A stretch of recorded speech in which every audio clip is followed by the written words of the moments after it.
رب تیری مرضی پوری ہو اور تیری حکومت آ جائے، تیری حکومت آ جائے، کیا مطلب؟ تیرا قانون نافذ ہو، تیری مرضی جیسے آسمانوں پر پوری ہو رہی ہے زمین پر بھی پوری ہو۔ بتائیے فرق ہے کوئی؟ وہی مضمون ہے۔ یہی وجہ ہے کہ اس صدی میں چونکہ ہندوستان پاکستان کے لوگ یہاں ہیں، میری گفتگو بھی آج جان لیجئے کہ اس پس منظر میں ہے، اور خاص طور پر میرے مخاطب اس وقت آج جو ہوں گے وہ پاکستان کے مسلمان، کہ وہاں اقامت دین کا طریقہ کار کیا ہوگا، اس پر ہمیں گفتگو کرنی ہے۔ ویسے تو یہ کہ دین کی تعلیمات ابدی ہیں، ہر جگہ ہیں، لیکن حالات کے مطابق تھوڑا تھوڑا اجتہاد اس میں کرنا پڑتا ہے۔ تو میری گفتگو مینلی جو ہوگی وہ پاکستان کے بارے میں ہوگی۔ تو اس پاکستان ہندوستان، یہ جو بر صغیر جسے ہم کہتے ہیں، اس میں اس صدی کے شروع میں مولانا ابوالکلام آزاد مرحوم نے ایک اصطلاح استعمال کی تھی الہلال اور البلاغ میں، حکومت الہیہ کا قیام۔ بات وہی ہو گئی کہ نہیں؟ یہ کیوں اصطلاح استعمال کی حکومت الہیہ؟ حکومت انگلشیہ تھی کہ نہیں اس وقت؟ تو حکومت انگلشیہ کی جگہ حکومت الہیہ۔ حکومت انگلشیہ میں قانون کس کا چل رہا ہے؟ انگریز کا۔ اور حکومت الہیہ میں قانون کس کا چلے گا؟ تو ایک جدوجہد، ایک کوشش کی انہوں نے، لوگوں کو دعوت دی، پکارا، قرآن اور جہاد دو چیزوں کی طرف متوجہ کیا مسلمانوں کو کہ اس پر جمع ہو جاؤ، اور حزب اللہ کے نام سے ایک جماعت بنائی، اللہ کی پارٹی۔ اس کا مقصد کیا تھا؟ حکومت الہیہ کا قیام۔ اب ایک بات سمجھ لیجئے کہ انہوں نے اقامت دین کیوں نہیں کہا، انہوں نے اظہار دین کیوں نہیں کہا؟ دیکھیے اس کی وجہ یہ ہوتی ہے کہ ہر دور میں کچھ اصطلاحات آسانی سے سمجھ میں آتی ہے اور کچھ چیزوں کو سمجھانے میں بڑی محنت کرنی پڑے گی۔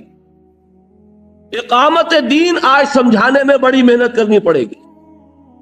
اظہار دین الحق علی الدین کلہ ہی 1 گھنٹہ چاہیے اس اصطلاح کو واضح کرنے کے لیے، پھر بھی آپ کی زبان پہ نہیں چڑھے گی یہ۔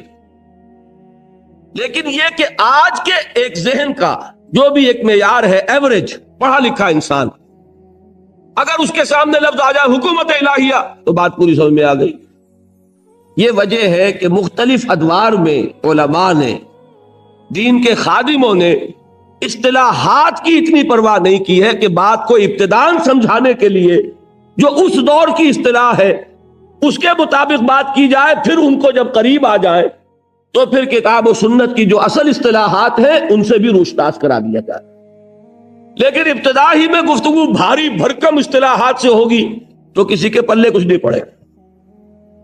تو حکومت الہیہ کا قیام، یہ بات ایک علیحدہ بڑی تلخ داستان ہے ہماری کہ مولانا ابوالکلام آزاد وہ راستہ کیوں چھوڑ گئے۔ 1920 میں یہ ہماری تاریخ کا، بر صغیر کی تاریخ کا ایک گم شدہ باب ہے جس کو اللہ تعالیٰ نے خاص موقع پیدا کر دیا کہ مجھے کھود کر نکالنا پڑا اسے۔ وہ اپنی جگہ پر ہے، کبھی پڑھیے گا، میثاق میں وہ چیزیں آ چکی ہیں۔ 1920 میں دہلی میں جمعیت العلماء ہند کا ایک اجلاس ہوا، دوسرا اجلاس تھا یہ آل انڈیا اجلاس۔ اس کے صدر کون تھے؟ حضرت شیخ الہند مولانا محمود حسن دیوبندی رحمت اللہ علیہ۔ یہ وہ شخصیت ہے جن کے نام سے آپ نے سنا ہوگا، وہ ریشمی رومالوں کی تحریک، ہجرت کی تحریک، جن کو انگریز نے گرفتار کروایا کہاں سے؟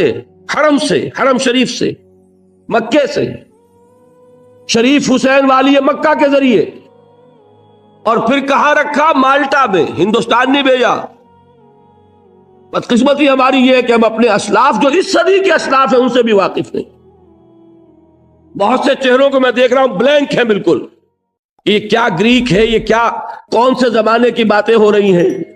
اس صدی کی بات ہے۔ 1920 کو کتنا عرصہ گزرا؟ 65 برس۔ کل قوموں کی زندگی میں کیا حقیقت ہوتی ہے، لیکن واقعہ یہ ہے کہ ہمیں اس طرح کاٹا گیا ہے ہمیں اپنے اس صدی کے اسلاف کا پتہ نہیں تو پچھلے صدی کی تحریک شہیدین کیا کہاں معلوم ہوگی؟ کون تھے سید احمد بریلوی اور کون تھے شاہ اسماعیل شہید؟ اور یہ کون تھا؟ کس کا خون بہا؟ یہ بالا کوٹ میں کس کا خون جذب ہوا ہے؟ کیا پتا کسی کو؟ کتنے لوگ ہوں گے؟ ہمیں تو یہ معلوم ہے کہ دبئی میں کیا چیز اچھی ملتی ہے اور ابو ظبی میں کون سی چیز سستی ہے۔ ایک چکر یہی ہے، اللہ اللہ خیر صلی اللہ۔ جو آئے گا اس کی ساری توجہ جو ہے بازار پر ہوگی، دکانوں پر ہوگی۔ یہاں نہیں، حج پر جو جاتے ہیں ان کی ساری توجہ بازار پر، دکانوں پر۔ ہمیں فکر ہی نہیں کہ ہم جانے سمجھیں۔ بہرحال اب اس وقت جان لیجئے، مجھ پر اعتماد کر لیجئے، اس صدی کی عظیم ترین شخصیتیں ہندوستان کے اعتبار سے کم میرے نزدیک وہ پورے عالم اسلام کے اعتبار سے عظیم ترین ہیں۔ یہ بر صغیر پاک و ہند کا یہ اعزاز ہے اللہ کی طرف سے عطا کردہ کہ اس صدی کی عالم اسلام کی دو عظیم ترین شخصیتیں بر صغیر کی ہیں۔ علماء کے حلقے میں سے اٹھنے والی شخصیتوں میں حضرت شیخ الہند مولانا محمود حسن دیوبندی، اور سکولوں اور کالجوں اور یونیورسٹیوں سے آنے والوں میں علامہ محمد اقبال۔ یہ دو عظیم ترین شخصیتیں ہیں جن کے ٹکر کی کوئی شخصیت پورے عالم اسلام میں نہیں۔ بہرحال انہوں نے یہ کوشش کی تھی۔ ابو الکلام ان کے بیٹوں کی عمر کے تھے، لیکن انہوں نے دیکھ لیا تھا اس میں جوہر ہے، یہ بات کو پا گیا ہے، حقیقت تک اللہ نے اس کی رسائی کرا دی ہے۔ الہلال والبلاغ بڑے شوق سے پڑھتے تھے شیخ الہند۔ انہوں نے تجویز کی تھی 1920 میں کہ ابو الکلام کو امام الہند مانو اور اس کے ہاتھ پر بیعت جہاد کرو اور اللہ کے دین کے غلبے کے لیے سربکف ہو جاؤ۔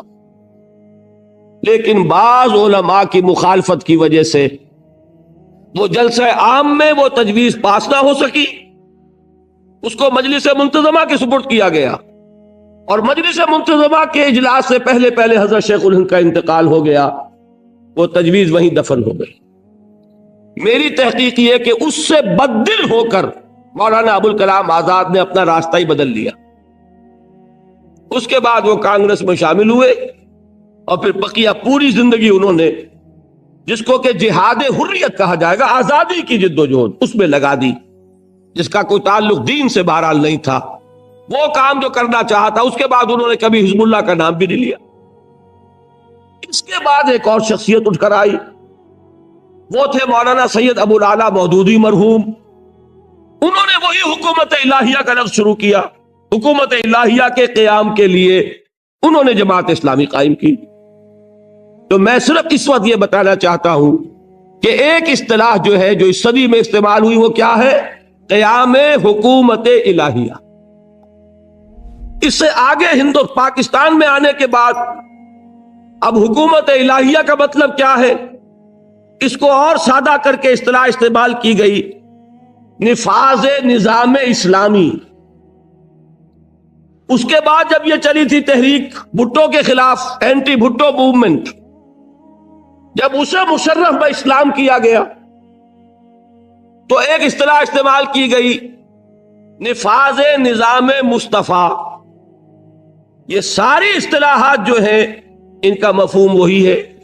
نظام مصطفیٰ کے نفاذ کا مطلب کیا؟ نظام اسلامی کے نفاذ کا مطلب کیا؟ حکومت الہیہ کے نفاذ کا مطلب کیا؟ بالکل وہی ہے جو آسمانی بادشاہت کا، جو ہے اللہ تیری حکومت آئے، جو اقامت دین، جو تکبیر رب، جو اظہار دین، جو اعلاء کلمت اللہ، جو یکون الدین کلہ للہ۔ یہ اصطلاحات اب کتنی ہو گئی؟ 9 ہوئی، غالباً 10ویں وہ ہے جو میں آج آپ کے سامنے رکھ رہا ہوں۔ انقلاب اسلامی، اسلامی انقلاب۔ اس لیے کہ انقلاب کے معنی کیا ہے؟ نظام کو بدلنا۔ ایک نظام ہے اللہ کا نظام، ایک نظام ہے جمہوری نظام، سیکولر نظام۔ اس نظام کو ہٹا کر اللہ کا نظام آئے گا، اسی کا نام انقلاب ہے۔ اگر کسی جگہ پر سرمایہ دارانہ نظام ہے تو وہ ہٹے گا تو اشتراکی نظام آئے گا۔ یہ تو نہیں ہو سکتا کہ سرمایہ دارانہ نظام بھی رہے، اشتراکی نظام بھی آ جائے۔ ایک نظام کو ہٹائیں گے تو دوسرا آئے گا۔ اس معنی میں اسلامی انقلاب کی اصطلاح جو آج استعمال ہو رہی ہے وہ بالکل انہی اصطلاحات کا آج کے زمانے میں عام فہم انداز ہے، سمجھانے کے لیے ذہنوں تک لانے کی۔ یہ ہے اقامت دین کا مفہوم۔ اب آئیے دوسری بات، دیکھیے اس اسلامی انقلاب کے اعتبار سے یا اقامت دین کے اعتبار سے جب ہم پچھلی تاریخ کا جائزہ لیتے ہیں تو ایک حقیقت ابھر کر سامنے آتی ہے کہ تاریخ میں، پوری انسانی تاریخ میں، ایک ہی انسانی زندگی میں ایک پورے انقلاب کا آ جانا، دین کا پوری طرح غالب ہو جانا صرف ایک مرتبہ ہوا ہے، اور وہ ہے محمد الرسول اللہ صلی اللہ علیہ وسلم کی مثال۔ اس سے پہلے کئی جنریشنز میں جا کر بات پوری ہوئی۔ دعوت کس نے شروع کی تھی؟ موسیٰ نے۔ ہجرت کس کے ساتھ ہوئی؟ حضرت موسیٰ کے ساتھ۔ لیکن قتال نہیں ہو سکا، قوم نے جواب دے دیا، بات رک گئی نا وہاں۔ 40 برس کی سزا دے دی گئی، یتیہون فی الارض، اس لیے کہ قتال کے بغیر انقلاب نہیں آتا۔ جب انہوں نے انکار کر دیا وہاں رک گیا پروسیس۔ اب 40 دن تک، 40 سال تک تو لگا رہا فل سٹاپ۔ اس کے بعد حضرت یوشع ابن نون کی سرکردگی میں بنی اسرائیل نے قتال بھی کیا، فلسطین پر کچھ غلبہ بھی ہو گیا، لیکن غلبہ مکمل نہیں ہوا۔ اس کے بعد بھی 2 صدیاں بیت گئی۔ پھر جو آخری جنگ ہوئی ہے طالوت اور جالوت کی، جس کا سورہ بقرہ میں ذکر ہے، وَقَتَلَ داؤد جالوتا، اور داؤد نے جالوت کو قتل کیا۔ تب وہ کامل غلبہ جو ہے حضرت طالوت کے ذریعے، اور پھر حضرت داؤد علیہ السلام کے ذریعے، اور پھر حضرت سلیمان کے ذریعے ہوا۔ تو حضرت موسیٰ سے لے کر حضرت طالوت تک کم سے کم 300 برس کا فصل ہے۔ بات سمجھ میں آئی؟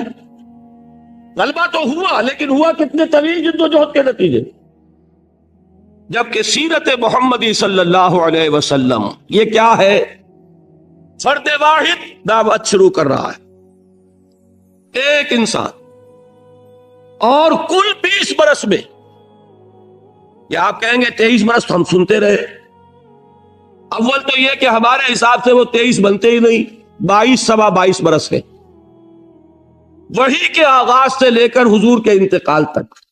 610 عیسوی میں وحی پہلی آئی حضور پر صلی اللہ علیہ وسلم، 632 میں آپ کا انتقال ہو گیا۔ کل کتنے ہوئے؟ 22 برس۔ ان میں سے بھی 3 نکال دیں یا کم سے کم 2 سوا 2 تو نکالیں، اس لیے کہ جہاں تک عرب کا تعلق ہے سن 8 ہجری میں غلبہ مکمل ہو چکا۔ جب مکہ فتح ہو گیا، طائف نے بھی گھٹنے ٹیک دیے، حنین میں بھی اللہ نے فتح دے دی، اب جزیرہ نما عرب میں کوئی طاقت نہیں رہ گئی تھی جو مقابلہ کر سکے۔ چنانچہ اس کے بعد کیا ہوا؟ اذا جاء نصر اللہ والفتح ورأیت الناس يدخلون فی دین اللہ افواجا، ہوا کہ نہیں ہوا؟ پورے جزیرہ نما عرب میں سے شرک کا خاتمہ کر دیا گیا اور اللہ کا دین غالب ہو گیا۔ جاء الحق وزهق الباطل ان الباطل کان زہوقا۔ غور کیجئے، میرے نزدیک حضور کا کتنا بڑا معجزہ یہ ہے تاریخی اعتبار سے، اس لیے کہ اگر آپ دنیا کے دوسرے انقلابات کا بھی جائزہ لیں، ایک تقابل تو میں نے حضرت موسیٰ سے کر دیا نا۔ دعوت شروع کی موسیٰ نے علیہ الصلوۃ والسلام، ہجرت ہوئی ان کے ساتھ، لیکن ہجرت کے بعد قتال، جیسے یہاں ہجرت کے بعد غزوہ بدر ہو گیا کہ نہیں؟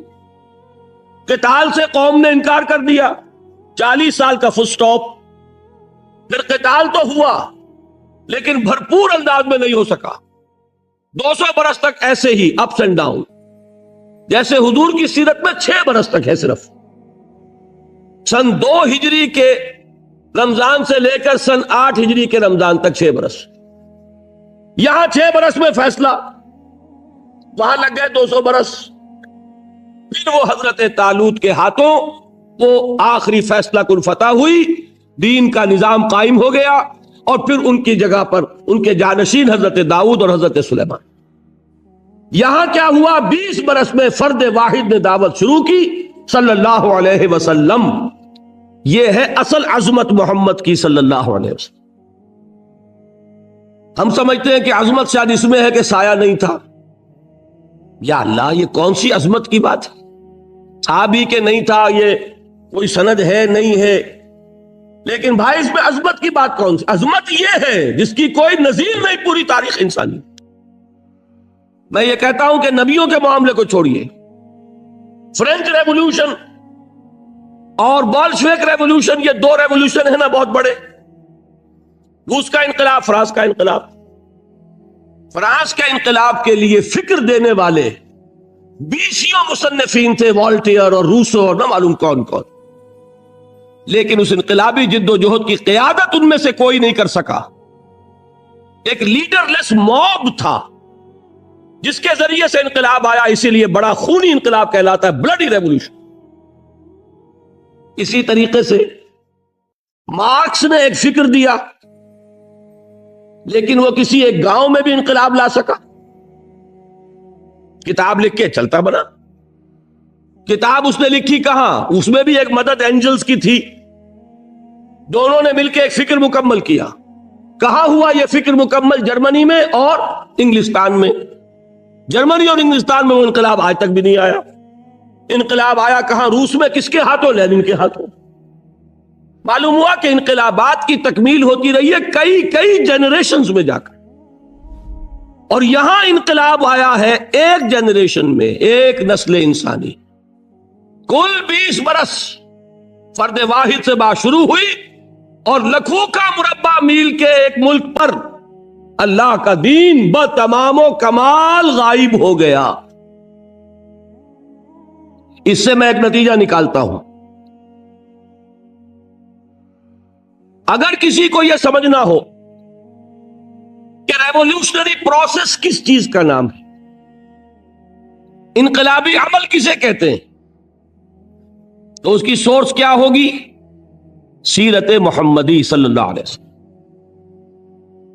اس لیے کہ یہی واحد ایک مثال ہے کہ ایک انسانی زندگی میں یہ سارے مراحل طے ہو گئے. اور خاص طور پر اگر ہمیں یہ سمجھنا ہو کہ دین کا غلبہ کیسے ہوتا ہے، تو ہمارے لیے ایک ہی راستہ ہے کہ مطالعہ کریں بڑی گہرائی میں اتر کر سیرت محمدی کا صلی اللہ علیہ وسلم. اس لیے کہ وہاں پتہ چلے گا پہلے آپ نے کیا کیا، پھر کیا کیا، پھر کیا کیا، کس چیز کو مقدم کیا، کس کو مؤخر کیا. ایک وقت وہ ہے کہ حکم یہ ہے کہ چاہے تمہارے چیتڑے اڑا دیے جائیں، ہاتھ مت اٹھاؤ. ایک وقت وہ آیا ہے کہ ہاتھ کھول دیے گئے. کیا وجہ اس کی؟ دیکھیے میں عرض کر دوں صاف صاف تاکہ بات آپ سمجھیں. دشمنوں نے اس کو حضور کی شخصیت میں تضادات کا ثبوت بیان کیا. متضاد شخصیت ہے. مکے میں وہ کہہ رہے ہیں کہ ہاتھ مت اٹھاؤ، اور مدینے میں آ کر یہ واقعہ بھی ہے کہ نہیں، ایک پورے قبیلے کے جوان مردوں کو قتل کیا گیا یا نہیں؟ یہ فرق ہے کہ نہیں؟ اسی طرح سنیے، سن 6 ہجری میں بظاہر انتہائی گر کر صلح کر رہے. صلح حدیبیہ کی کیا کیفیت تھی؟ صحابہ کے دل کتنے زخمی تھے. حضرت عمر سے نہیں رہا گیا. بظاہر ایک گستاخی کا ارتکاب کر بیٹھے جس پر ساری عمر پچھتائے. حضور سے جا کر پوچھا کہ حضور کیا ہم حق پر نہیں ہیں؟ حضور نے مسکرا کر جواب دیا ہم حق پر ہیں. ہم کیوں صلح کر رہے ہیں دب کر؟ یہ ساری کیفیت ذہن میں رکھیے. ایک وقت میں بظاہر دب کر صلح کی جا رہی. 2 سال بعد ابو سفیان خود چل کر آئے ہیں مکے، خوش آمدید کر رہے ہیں کہ صلح کی تجدید کر دیجئے، اور حضور نہیں کر رہے. تضاد ہے کہ نہیں؟ اس کو ضرورت ہے کہ سمجھا جائے. ہر شے اپنی جگہ پر 100% درست ہے، اس سے ہٹا لیں گے تو غلط ہو جائے گی. عربی میں اسی کو ظلم کہتے ہیں. وضع الشیء فی غیر محلہ، کسی چیز کو اس کے اصل مقام سے ہٹا کر کہیں اور رکھ دینا، یہی ظلم ہے. جو اس کی جگہ ہے وہاں پر وہ ٹھیک ہے۔ تو سیرت کا ایک بڑا، جس کو ان ڈیپتھ سٹڈی کہتے ہیں، گہرائی میں مطالعہ کیا جائے گا تو پتا چلے گا کہ اقامت دین کا طریقہ کار کیا ہے۔ اور امام مالک رحمت اللہ علیہ کا قول، کم سے کم مجھے مولانا ابوالکلام آزاد کی سیاسی حکمت عملی سے شدید اختلاف ہے۔ جو کچھ انہوں نے بعد میں کیا 1920 کے بعد، اس سے مجھے کوئی دلچسپی نہیں، میں برملا کہہ رہا ہوں۔ اس کے باوجود میں کہتا ہوں کہ میرے کندھے پر ان کا احسان ہے۔ یہ شخص ہے جس نے سب سے پہلے وہ حدیث یاد دلائی جو میں آپ کو سنا چکا ہوں، آمرکم بخمس بالجماعت والسمع والطاعت والہجرت والجہاد فی سبیل اللہ۔ ورنہ مشکات میں لکھی ہوئی تھی، مسند احمد میں لکھی ہوئی تھی، جامع ترمذی میں لکھی ہوئی تھی، ہمارے ذہنوں سے اوجل ہو چکی تھی۔ میں واقعہ بتا چکا ہوں۔ ایک بہت بڑے عالم دین سے جب میں نے اس کا حوالہ پوچھا تھا آج سے 20 سال پہلے، تو انہوں نے کہا تھا کہ الفاظ نامانوس ہیں، اس لیے کہ ذہنوں سے نکل چکی بات۔ اسی طریقے سے ان کا ایک بہت بڑا احسان ہے، اسی الہلال البلاغ میں انہوں نے حضرت امام مالک رحمت اللہ علیہ کا ایک قول نقل کیا تھا، لا يصلح آخر هذه الامہ الا بما صلح به اولها۔ اس امت کے آخری حصے کی اصلاح نہیں ہو سکے گی مگر اسی طریقے پر جس طریقے پر کہ پہلے حصے کی اصلاح ہوئی تھی۔ وہ پہلا حصہ کون سا تھا؟ میں نے کل آپ کو بتائی تھی وہ حدیث، ثواب هذه الامہ۔ آج ایک اور حدیث اسی باب میں سے سنیے۔ حضور نے فرمایا کہ میری اس امت کا عجب حال ہے، بارش کا سا حال ہے کہ جیسے یہ نہیں کہا جا سکتا کہ بارش کا پہلا حصہ زیادہ مفید ہوتا ہے یا آخری، اسی طریقے سے نہیں کہا جا سکے گا کہ میری امت کا پہلا حصہ بہتر ہے یا آخری۔ یا آخری دور جو آنا ہے، جس کے آثار ہیں، وہ آخری دور جس میں اللہ کا دین غالب ہوگا پورے کرۂ ارضی پر، اس کی خبر دی ہے محمد الرسول اللہ صلی اللہ علیہ وسلم۔ وَهُوَ صادق المصدوق، وہ صادق اور مصدوق ہے، وہ سچے ہیں اور ان کی صداقت کی گواہی اللہ نے دی ہے۔ انہوں نے فرمایا ہے کہ پورے کرۂ ارضی پر کوئی گھر نہیں رہے گا، نہ اینٹ اور گارے کا بنا ہوا، نہ اونٹ کے بالوں سے بنے ہوئے کمبلوں کا بنا ہوا کوئی خیمہ رہے گا جس میں اللہ کا دین داخل نہ ہو جائے۔ دین کو تو غالب ہونا ہے، دین پورے کرۂ ارضی کے لیے آیا ہے، دین صرف جزیرہ نما عرب کے لیے نہیں آیا تھا۔ حضور نے غالب کر کے دکھا دیا اور اب امت کے حوالے کیا کہ اب پورے کرۂ ارضی پر اس کا غلبہ تمہارے ذمہ۔ تو اب ہمارے لیے بہت ضروری ہے، جس کسی کا بھی یہ مقصد زندگی بن جائے، میں جو کہہ بیٹھا ہوں بات تھوڑی سی وضاحت کر دوں، یہ کام تو ہو کر رہے گا، صرف یہ ہے کہ ہم اس میں سے سعادت کا حصہ پاتے ہیں یا نہیں، یہ ہمارا مسئلہ ہے۔ قافلہ تو پہنچے گا منزل پر، تم قافلے کے ساتھ ہو یا نہیں، تم محروم رہتے ہو یا سعادت میں سے حصہ پاتے ہو، یہ بات علیحدہ ہے۔ باقی یہ کہ ہو کر رہے گا، یہ ہم نہیں کہہ سکتے کب ہو کر رہے گا۔ ابھی 100 سال لگ جائے کوئی پرواہ نہیں، 50 سال لگ جائے کوئی پرواہ نہیں، لیکن یہ کہ ہو کر رہے گا یہ۔ اور یہ جان لیجئے کتنے ہی صحابہ ایسے ہیں نا جنہوں نے فتح مکہ کا منظر نہیں دیکھا۔ کیا سمیہ نے دیکھا؟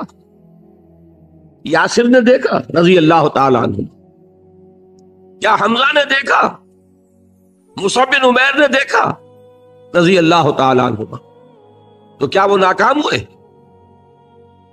جس نے اپنی جان دے دی وہ سرخرو ہے، اس کی زندگی میں انقلاب آئے نہ آئے، دین غالب ہو نہ ہو، اس کا کام یہ ہے کہ جو کچھ اس کو اللہ نے دیا تھا اسے لگا دے، بس وہ سرخرو، وہ کامیاب۔